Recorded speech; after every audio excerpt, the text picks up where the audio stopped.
Nós vamos continuar o nosso estudo do Sermão do Monte.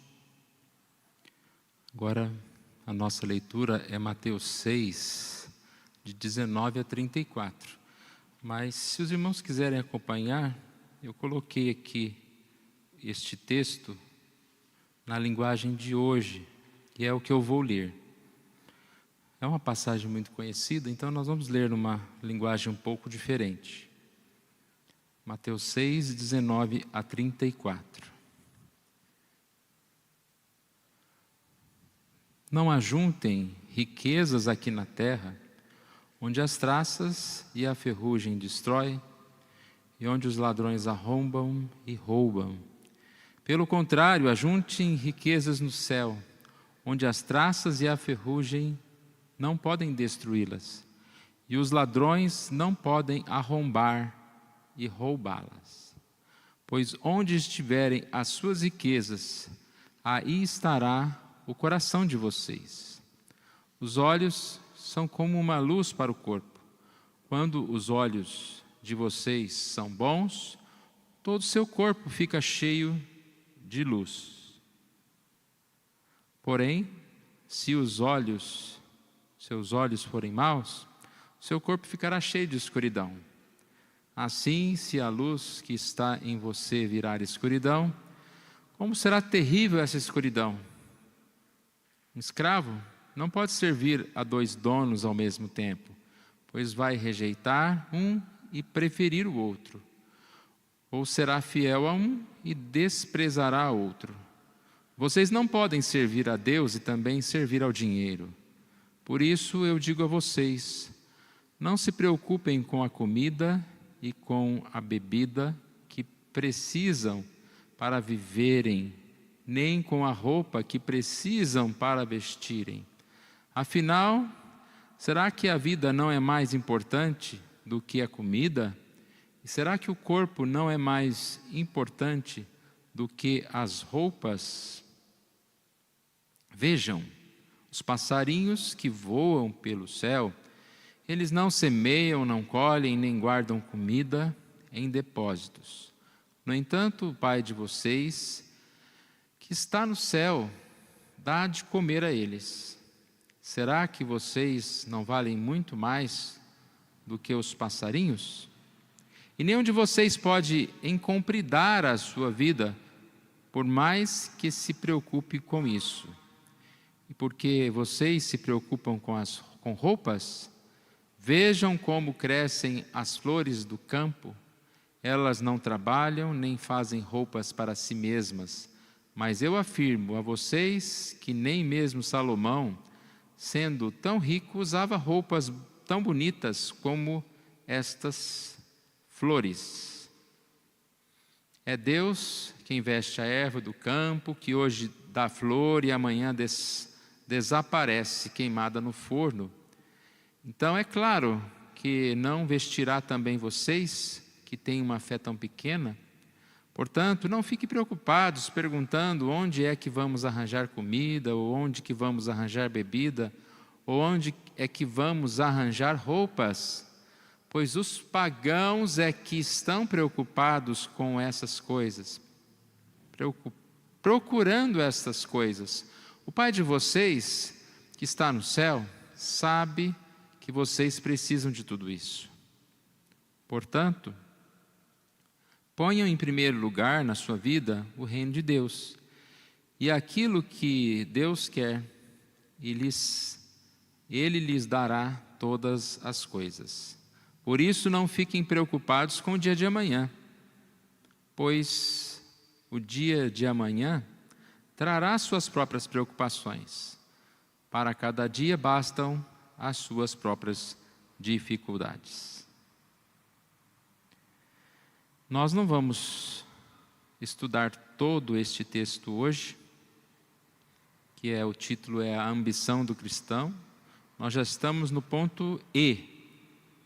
Começamos lá no caráter do cristão, as bem-aventuranças, depois a influência do cristão, sal da terra e luz do mundo, a justiça do cristão, que foi uma parte mais longa, a piedade do cristão e agora a ambição do cristão. que é a passagem de Mateus 6, 19 a 34. O ponto central aqui, que ambição não é algo ruim, negativo, né? Ambição é um desejo, é algo que nos move à ação. Mas a ambição não pode ser material. A ambição principal da nossa vida precisa ser espiritual. Então nós vamos começar aqui o nosso estudo. A ambição do cristão.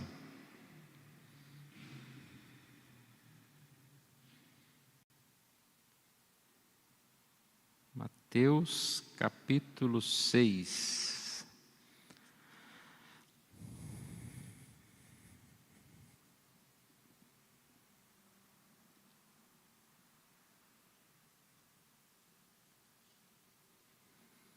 Não acumuleis para vós outros tesouros sobre a terra, mas ajuntai para vós outros tesouros no céu.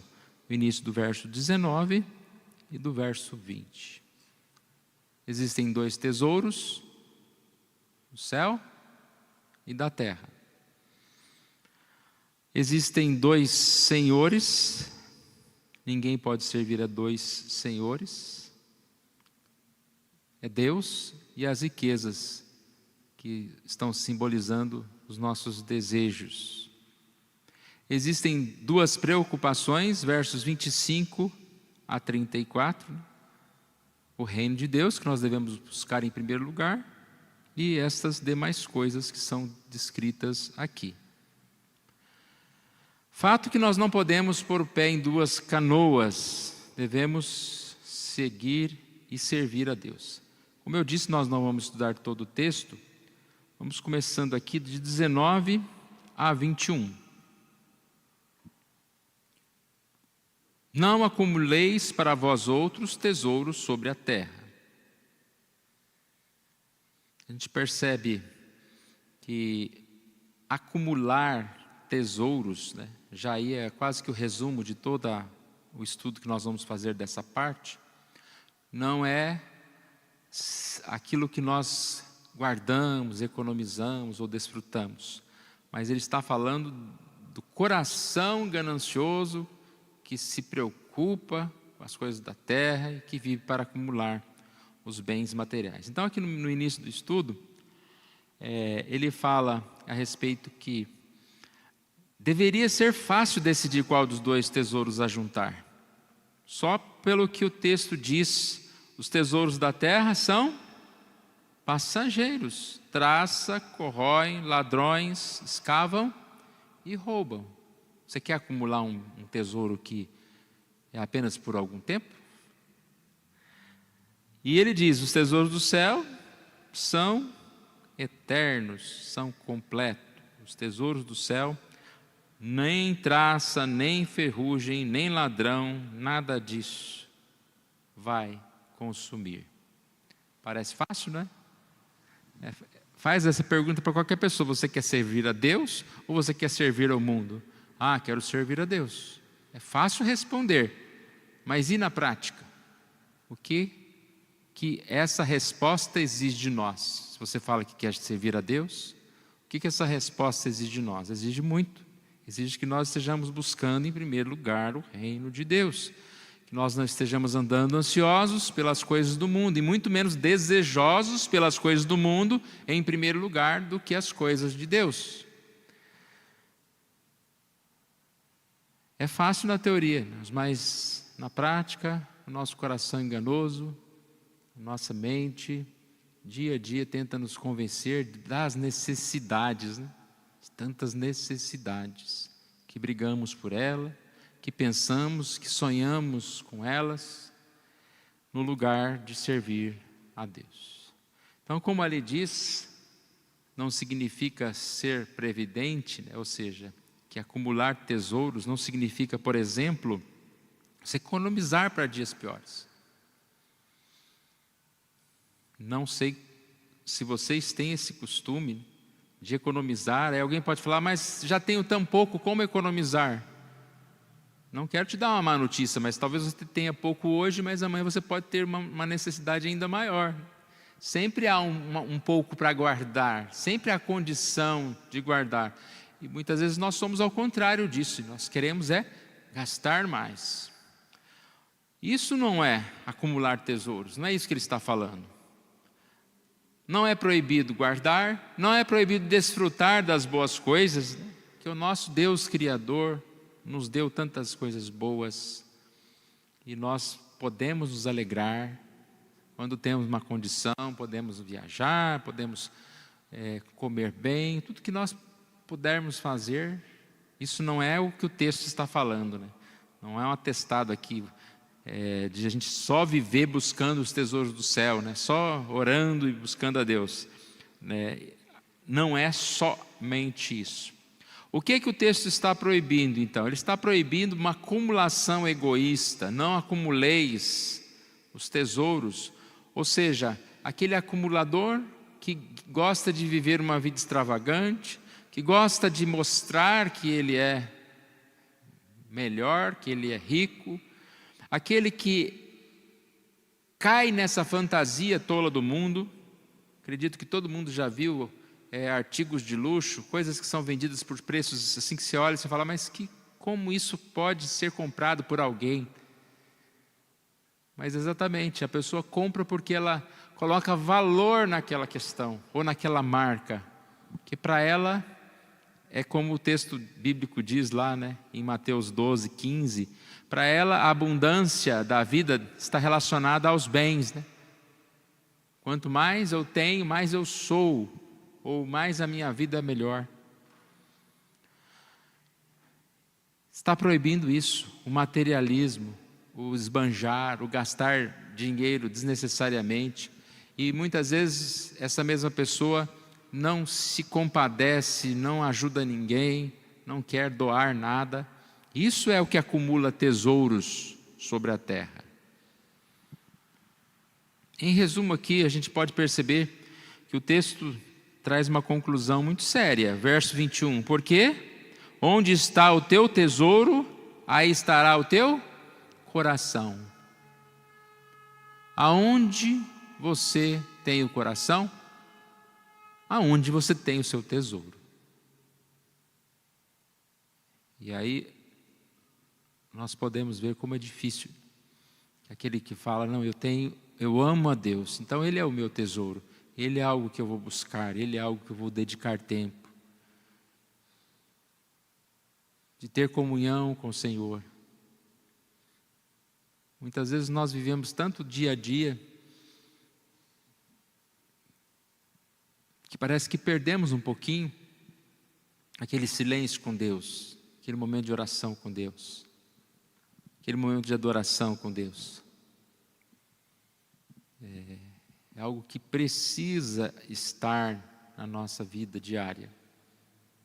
Momento quando a gente para tudo e percebe a presença do Senhor através daquele momento de comunhão com o que o Senhor está falando conosco. Seguir mais um pouquinho aqui, a questão da visão, verso 22 e 23. Os seus olhos são a lâmpada do corpo. Se os teus olhos forem bons, todo o teu corpo será luminoso.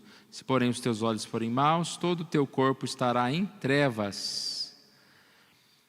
Olho é um sinônimo de coração, então nós sabemos, né? Onde nós fixamos os nossos olhos, é onde nós estamos fixando os nossos corações. E ele acabou de dizer, onde está o teu tesouro, aí estará também o teu coração. E agora ele fala, onde está o teu tesouro, é onde está o teu olho. Você olha para aquilo que você considera tesouro. E o olhar significa fixar o coração. Onde fixamos os nossos olhos, nosso coração, isso afeta toda a nossa vida. Pensa na questão da visão física. Se você não tem visão, afeta toda a sua vida, a sua locomoção, até mesmo os seus sentidos. É muito difícil, né? Deve ser muito difícil uma pessoa que tem que viver sem enxergar. Sem visão a gente não sabe o que está fazendo. Sem visão espiritual, nós tomamos decisões erradas. Então, uma das coisas que a gente tem que sempre pedir a Deus, né, que Deus coloque no nosso coração sabedoria para enxergar o caminho dEle, para ver a vontade dEle. E assim também a visão no lado que o texto está falando. Que Deus mostre, forme no nosso coração esse desejo para olhar para aquilo que é bom. Eu sempre dou o exemplo da padaria, né? Que você entra na padaria lá, aonde que o seu olho vai bater, né? Faz tempo que eu não como sonho, mas eu gostava muito daquele sonho de padaria.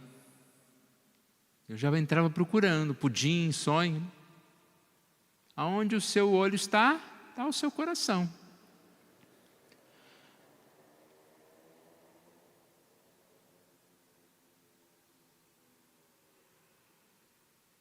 Se temos uma visão espiritual, a nossa perspectiva é espiritual. Está ajustada. Se temos uma visão espiritual, a nossa vida está cheia de propósito e sentido. Porque nós não estamos buscando as coisas da terra, não estamos acumulando os tesouros da terra, mas estamos ajuntando os tesouros do céu. Os tesouros da terra, a gente percebe que eles são vazios, eles realmente perdem o valor, tanto que precisamos acumular muito. E aí você percebe que não fez sentido, você vai acumular mais. E aí a gente percebe que o comércio aprendeu com isso e cada vez mais tem criado produtos descartáveis para que você compre e troque de um dia para o outro. Para que você não fique com o produto tantos anos. E nós, muitas vezes, queremos o modelo novo. Modelo novo de celular, modelo novo de tênis, modelo novo não sei o quê, porque agora tem uma borracha no seu qual, no tênis, que é melhor. Se a nossa visão é espiritual, nossa perspectiva é diferente. E por último aqui, a questão das riquezas, o verso 24. Ninguém pode servir a dois senhores, porque ou há de aborrecer-se de um e amar o outro, ou se devotará a um e desprezará o outro. Não podeis servir a Deus e às riquezas. A palavra aqui, riquezas, é uma palavra que a gente já ouviu, né? Mamon.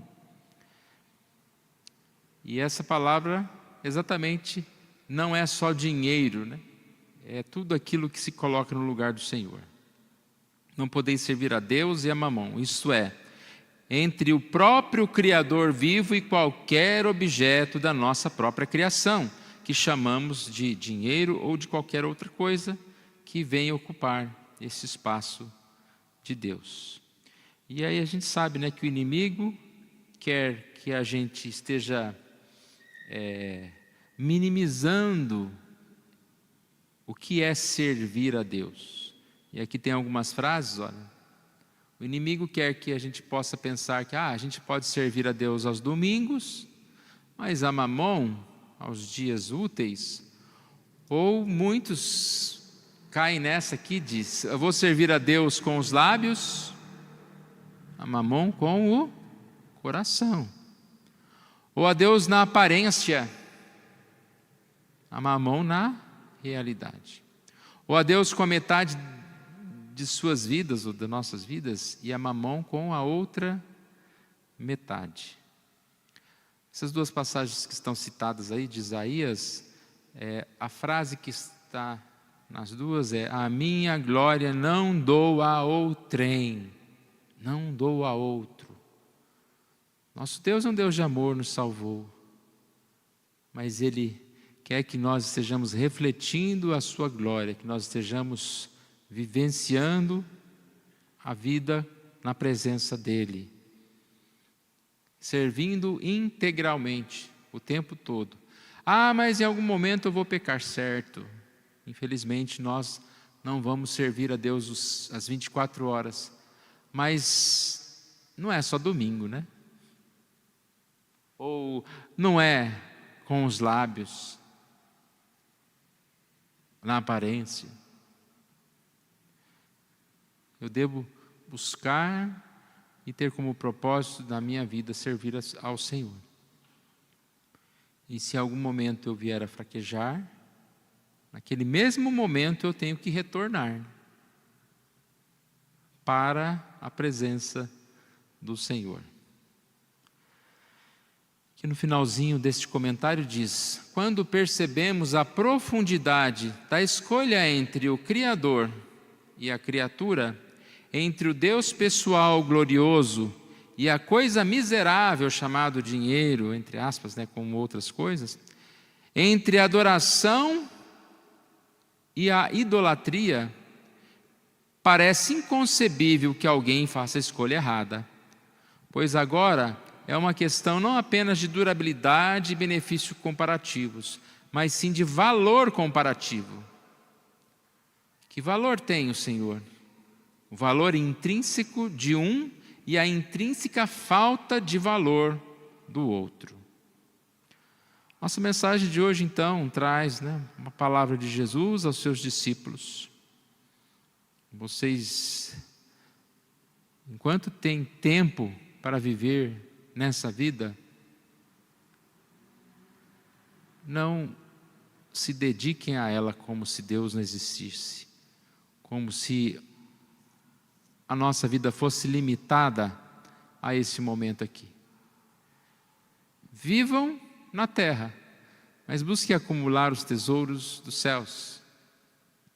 Não se importe, não se preocupe, não viva ansioso, mas busque o reino dos céus. Que Deus esteja tratando o nosso coração, é esse o desejo, que é o ponto central, Onde está o seu tesouro, estará o seu coração. Tratando o nosso coração, para que nós possamos enxergar este tesouro. Nós buscamos tesouros. Quais tesouros nós estamos buscando? É a palavra que nós falamos no início. Qual é a ambição que nós temos? A ambição que nós temos não pode ser a segurança material, não pode ser os nossos desejos, as preocupações desta terra, mas a direção de Deus, o prazer de estar na presença do Senhor. Como a passagem que nós lemos, eu acho que foi na escola dominical, que é: o Senhor é a nossa força. Não, foi domingo à noite, na mensagem de Eliseu, quando aquelas pessoas falaram que a força deles estava no Senhor. Ou na escola dominical? Na escola dominical, irmão? Me ajuda aí. Acho que foi na escola dominical. A força está no Senhor. A alegria está no Senhor.